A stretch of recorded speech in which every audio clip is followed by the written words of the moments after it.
So good afternoon, everybody, or morning or night, depending on when you're watching this. My name is Jewart. I'm the Director of Athletic Communications. We are starting a little Zoom chat every single week with one of our administrators, coaches, staff members. And this week, we're talking to Executive Director of Intercollegiate Athletics and Campus Recreation, Mike Mattia.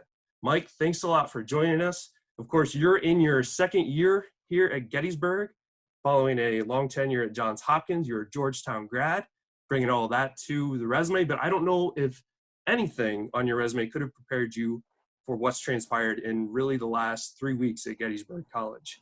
And, that's what we're going to be talking about today. First off, how are you? How's the fam? How's everything going?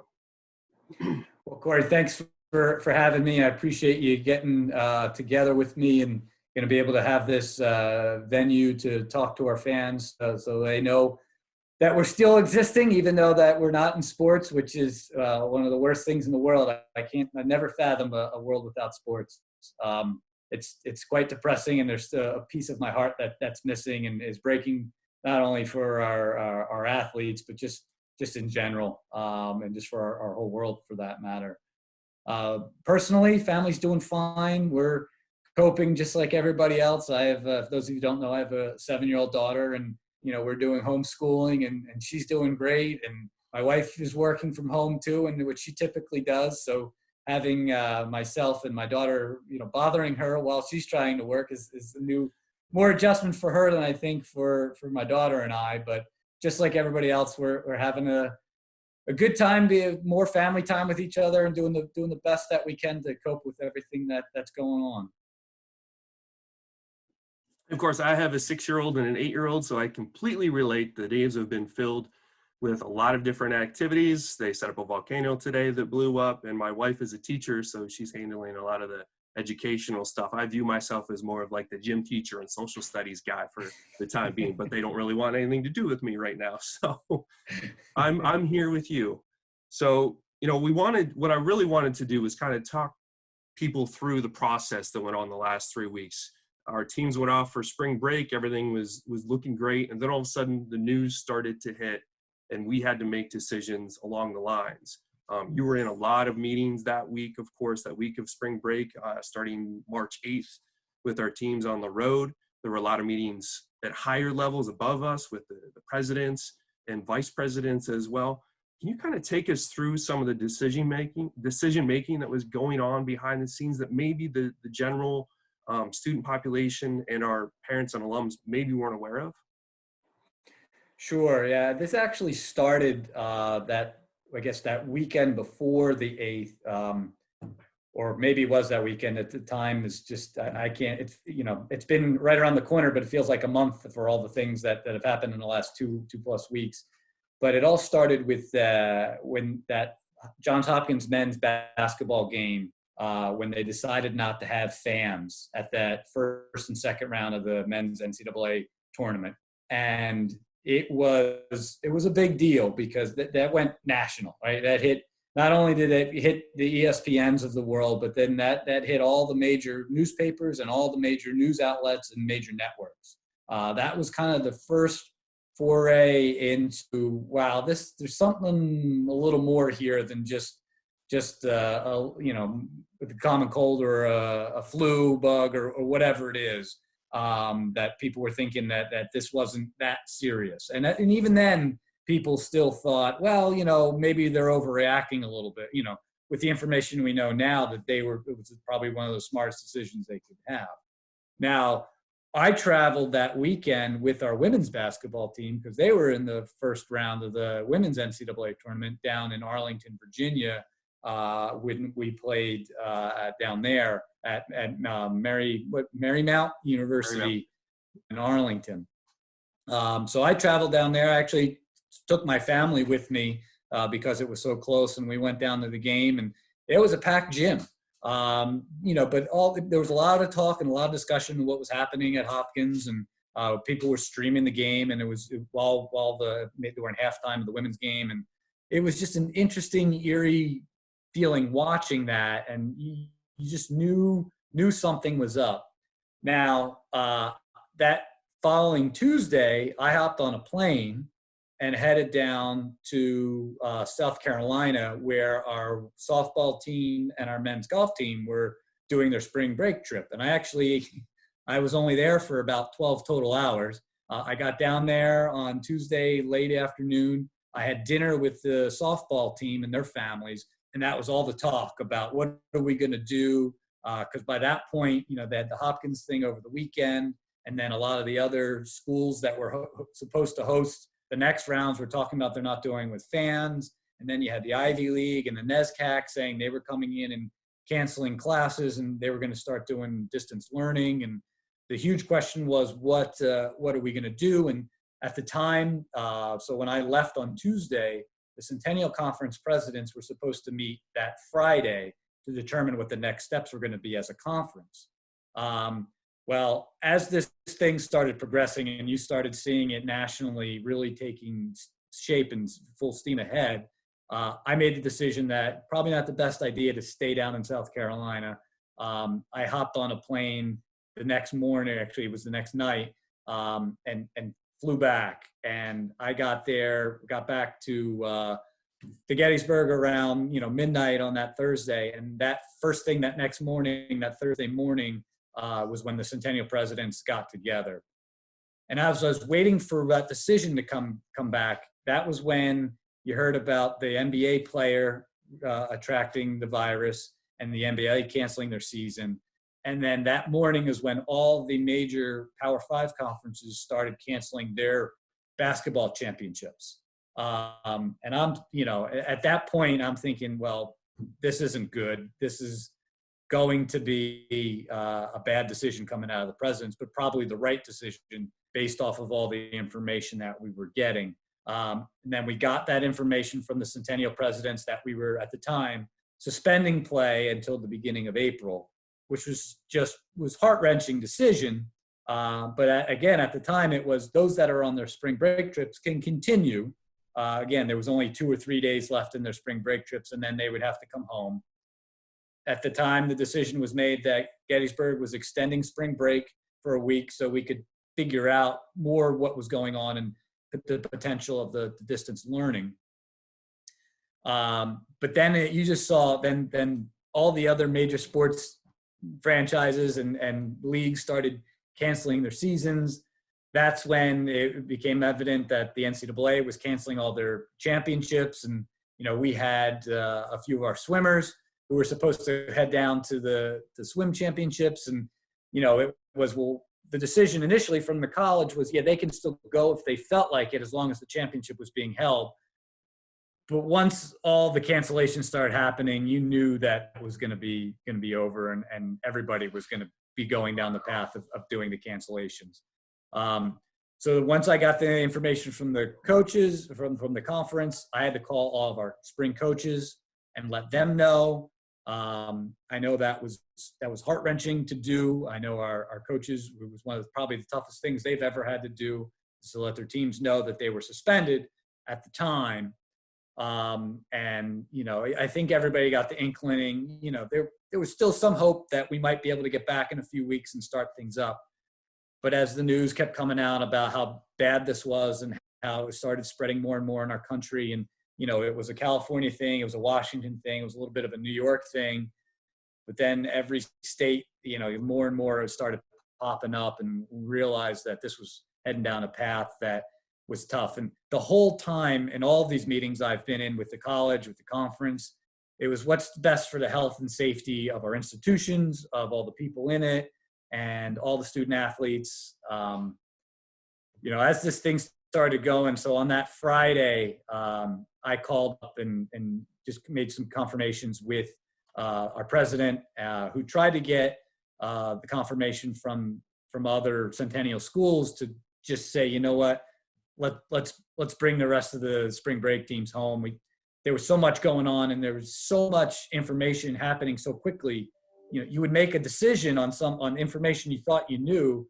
You'd walk out of the room, and 5 minutes later, there was brand new information that you needed to go back and change your decision you were making. That was probably the biggest and most frustrating and stressful part of this, of trying to keep up with the most up-to-date information and make the most informed decisions possible.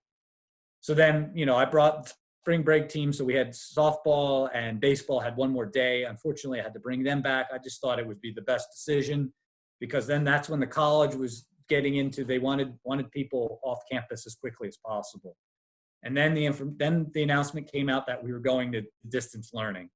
And then it was, all of last week was all about what's the best way to get our students in as quickly as possible, get their stuff and get them out as quickly as possible. And for my travel, I was actually asked to put in a self-isolation along with all the other coaches that had been traveling the week prior, just to keep the safety of the remaining staff. So we started our remote work, a lot of us in the athletic department, about a week earlier than everybody else. So Corey, you were the person who was on the ground all of last week, and I know you did a great job helping our students, not only just our student athletes, and I know Kelly Jones was there doing a phenomenal job. Bryson Hartzler with track and field, he did a phenomenal job, and a number of our other staff who weren't traveling all of the week before were able to help out, which everybody appreciates greatly. So I don't know if you want to talk about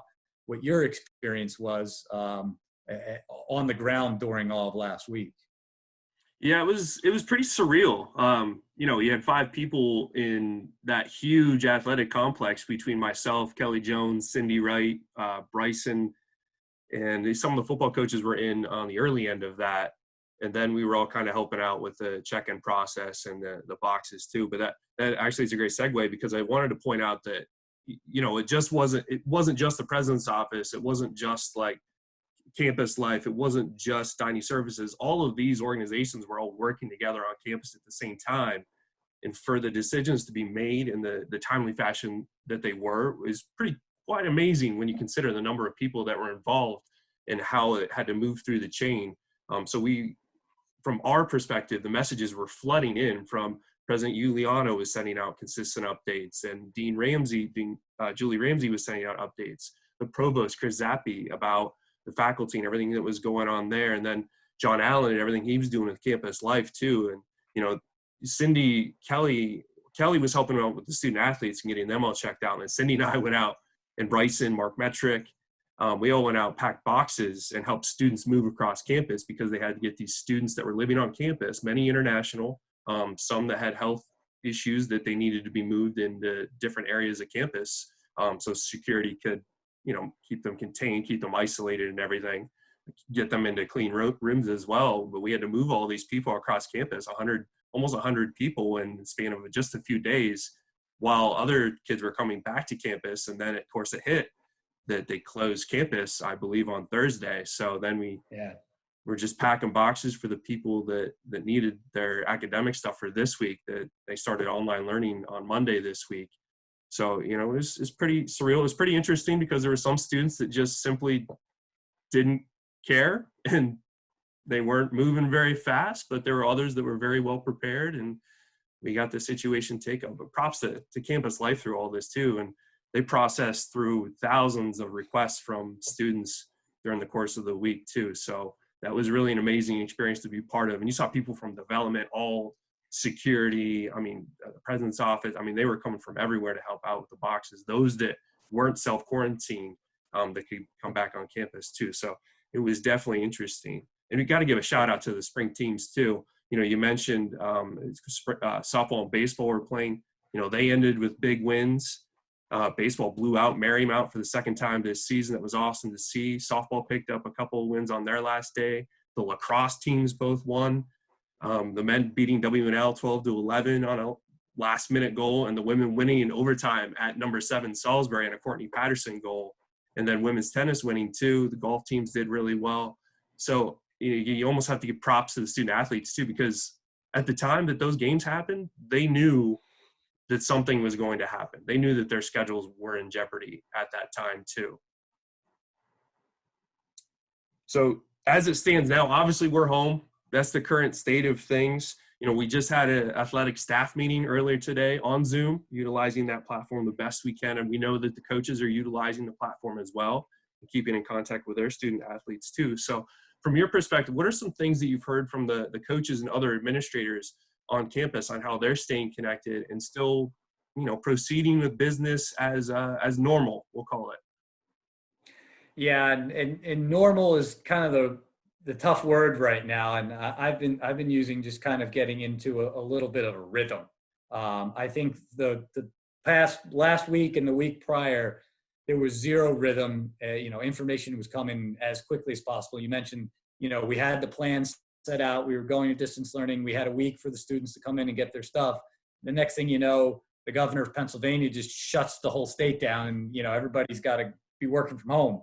And that threw a whole nother wrench in it. So this week, I think the rhythm part started. I know today's only Tuesday, but I could even just feel that it's not as intense as the previous 2 weeks have been. And I think our coaches has done, and administrators, an incredible job of staying connected with our student athletes, helping them through this transition. Obviously, the athletes, especially the spring and the senior athletes, have their seasons just completely cut short for no fault of their own. As you mentioned, our spring teams were doing incredibly well, with a lot of different ideas and hopes to continue that through the rest of the spring season. And then to have that cut short is a huge transition. And the student athletes, it was tough to deal with. The coaches, it's tough to deal with, all the planning and preparation that goes into it. But they transitioned as well as you could have asked. And I think they were helping each other, the athletes helping the coaches, coaches helping the athletes. And they've been able to use these video platforms to meet with their teams. Some are having large team meetings. Some are just meeting with captains. Some are meeting individually. I think everybody's still trying to figure out exactly what it is. Initially, it's just going to be, how can we help cope through this together? Then it's going to be, all right, the student athletes are going to be transitioning to online learning, which is something totally different than what they've ever experienced before. How can we help you transition there? I know some of our coaches last week were doing practice Zoom sessions with their entire team, just so the athletes could see what it was like to be in a classroom setting on this new medium. And then, just being there for the athletes. And coaches are starting to get creative. They're doing some online workout challenges with their teams. Some of them are doing some, I know our football team with brand new coaches just getting started. They're doing some install sessions, offensive, defensive install sessions via the Zoom platform. I know a couple of our teams are doing tailgate. Let's make your best tailgate dip. And let's all get together at, 4:00 in the afternoon and just be with each other and share. I think that's one of the biggest things, being in a liberal arts environment where you're living on campus and having that social interaction with everybody, and especially being together with your team, that's the biggest thing we're all missing. So just the fact that we have this technology, I can't even imagine if this happened 15, 20 years ago, if this technology wasn't as readily available, how we'd be able to still see each other. You mentioned our staff meetings. It was good. It felt good, especially that first one. After all the craziness was happening, it just felt good to talk to each other again, see each other's faces, see that we're doing as well as can be, and josh around and bust on each other like we do, and a little bit was always good to have that interaction again, to make us at least feel a little better, and again, not normal, but back into a little bit of a rhythm again. Yeah, just speaking of that first chat with BJ, Coach Dunn making fun of Coach Janzik because half of his face was off the screen. That was a classic moment, just one of those things that the emotional connection that we all have with each other is just refreshing. You mentioned staying healthy, and some of the coaches going through setting up workouts for their teams, doing fun little challenges, but we're also talking about the emotional well-being as well. I know Cindy Wright has been focusing on that. We know the athletic trainers, Mike Cantelli and his staff, are focusing on that too. What are some things you've heard from the coaches in that regard? Yeah, they made themselves available right away when this started going down. Just an extra ear to listen to, help talk through the situation. Some of our athletes, thankfully, are taking them up on that. And anybody athlete listening right now who hasn't taken advantage and feels that they need somebody extra to talk to, please reach out to Cindy or one of the athletic trainers, if not your coach. Everybody's making themselves readily available to have those conversations and help talk through the situation. the best that we know how at this standpoint. I know there's another thing that Mike Cantelli and his staff are doing, setting up a virtual clinic best they can. I know we've heard through this process about telemedicine. You know, if you're not feeling well, they don't want everybody rushing in their doctor to the hospital to overwhelm the system. So they're having these telemedicine conferences with your physicians. Well, Mike's kind of doing that with our injured athletes, right? They're still trying to go through their rehab. They're working through their process of being injured. So, you know, we're able to utilize the Zoom system so they can work through some rehab work and talk them through some of the things that they're having as well. So, you know, even though we're not together, we're still there for our athletes the best way that we possibly can. And before we went on today, we mentioned we want to bring on some other experts from campus too. So hopefully we'll be talking to Mike Cantelli, Cindy Wright, Mike Hoyt with strength and conditioning too, and kind of get their perspective and some insight there as well. So looking at the timeline, you know, we don't know what we don't know really. We don't know when we're going to be back to campus. We don't know the status of graduation, some other events that are happening this summer, the late part of spring as well. But you know, what's your estimation on all of that? We know the spring sports schedule is not happening, so we have to look towards the fall from that perspective. But do you know anything about graduation or any of the senior athlete recognition stuff at this point? I wish I could give you more definitive information, and that's part of what makes this so hard, of the unknown. I know that the institution wants to hold graduation as long as it's safe and we're able to do so. They're going to make every effort to try to get that done. If that's not able to happen in the traditional sense, I know there are a lot of different ideas floating around out there of how we can make it a special thing for our students, whether it be, you know, delaying it into the summer. I've heard some things about talking about doing it during homecoming next year and really bringing the whole campus and alumni community together to support the special group that's gone through this of seniors. There's schools out there that are doing virtual graduation. So there's all kinds of ideas floating around out there. But again, I think the institution's holding off to make that final decision until they absolutely have to, because I know they really want to bring the students back and do the traditional graduation if they can.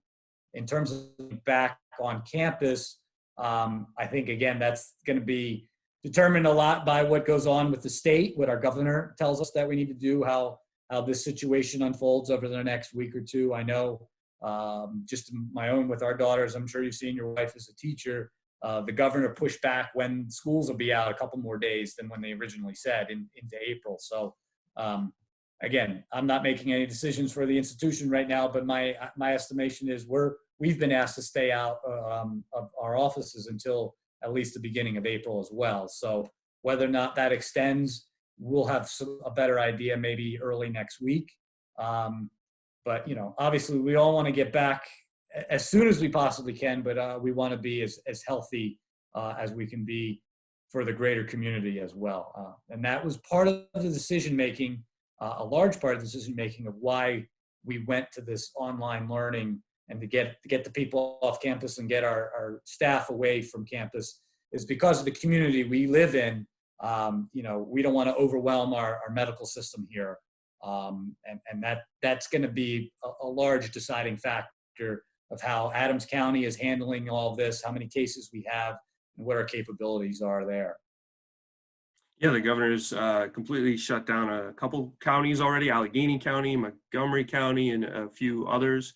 Adams County is still on the lower end. I believe we had 6 as of this morning, but I would predict that number has probably risen in the last few hours too. So we don't really know. Like I said, we don't know what we don't know. And this disease is certainly growing exponentially that only medical professionals are able to estimate at this point. So we just kind of take our advice from them at this point. So, you know, we were having a great spring, obviously, and, you know, we can't see the end of that, but, you know, in our profession, we're always looking ahead.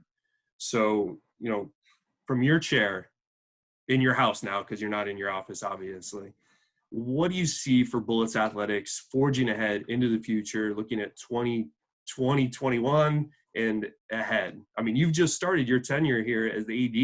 You know, it takes about a year to really adjust, get to know the people, get to know the teams. You're in your second year, and you know, we said on a call earlier that it's been quite the year with this and other things that have happened as well. And now, you know, we're charging ahead.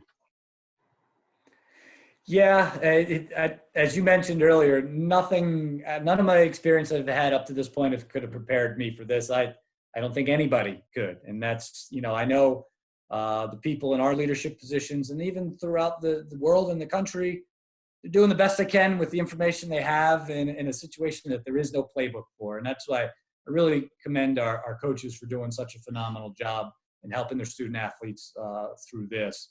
But moving forward for the future, you know, our number one goal from the day I got here, and I know it's been that way since before I got to Gettysburg, has been to provide the best experience possible for our student athletes in a safe and well-being environment, right? And that's part of why the decisions were made to lead us to this point.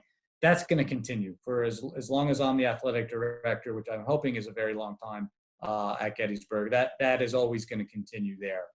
You know, I came in there. We were, you know, I was just starting to feel comfortable being in this role and really being a part of this community. And you know, we were enacting some of the changes that I brought to this position and to the department. And we had some things that were lined up that we were going to be getting to in a pretty short time. You know, there's going to be a big financial hit to our country, and I think everybody's going to be feeling that. And that doesn't mean that we're going to throw everything out the window, but I think it's going to delay some of the things, and we're going to need to recover from that perspective as well until we can get back to being to the point where we wanted to be about 2 weeks ago, where things were going. So I think that the plans are still there. Again, we don't know what this is all going to totally look like when the dust settles, but it's obvious that we're going to have to delay some of that. But the thing that we're never going to delay and will is the best experience possible for our student athletes. And I think one of the things we enacted this year was our well-being pilot that we're still tapping into, even though we're doing some remote learning. That actually we're having talks with the rest of campus that we may be able to get the rest of campus involved in some of the things that we're planning for our student athletes.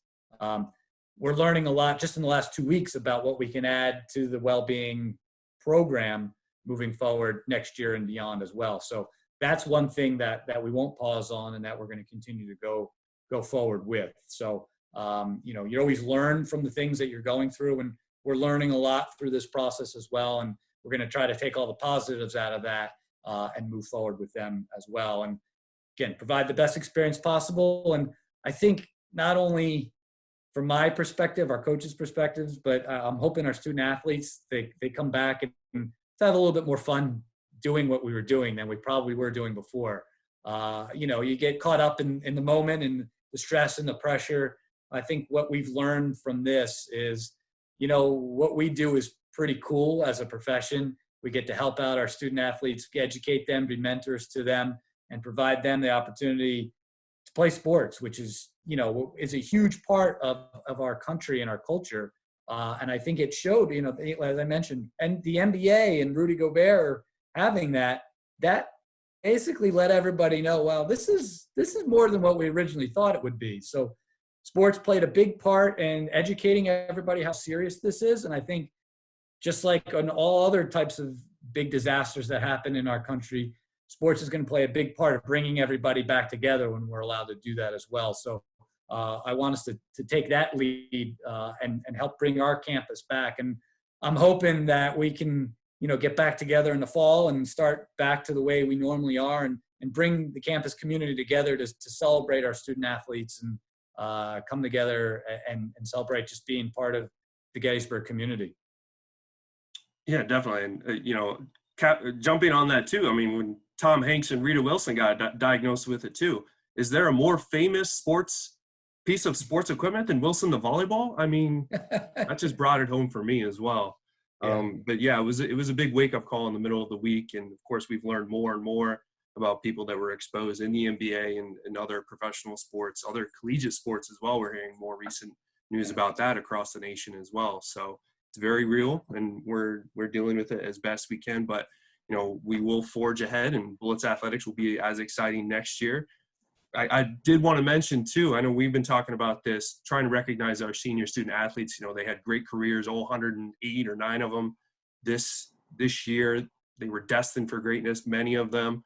They're all coping with that, and we're going to find a way to honor them as well, whether it's in conjunction with commencement or whatever we end up doing with commencement, or if we do it internally in our own way. We'll be, of course, talking about that and finding ways to honor them as well. It'll involve lots of the posed photos that we took throughout the year, which they'll be very happy with, I'm sure.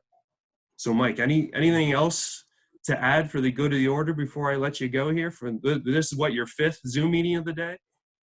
Yeah, it's funny. It's, you know, my schedule is always in meetings, and you know that. Just trying to schedule meetings with me on a normal day is tough, and they've basically just moved all my meetings to now Zoom meetings. So my day is pretty packed. This is the last one for me for today.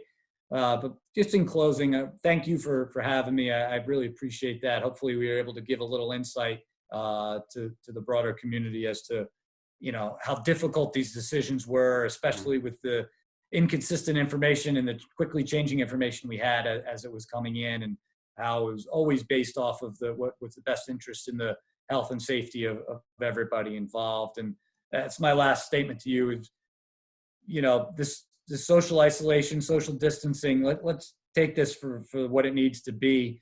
You know, the sooner we can all get away from each other, the sooner I think we can be able to get back to each other and let this thing run its course, so we can start building ourselves back up and get back out there. So continue listening to all the guidelines out there, keep the social distancing, stay safe, and, you know, let's try to get creative and as much fun as we possibly can with what we have in front of us. All right, Mike. Well, thank you for joining me today. Again, my name is Jewart. I'm the Director of Athletic Communications. We'll see who we get on this next week. And until then, like Mike said, stay safe, stay healthy, and keep your distance physically anyways.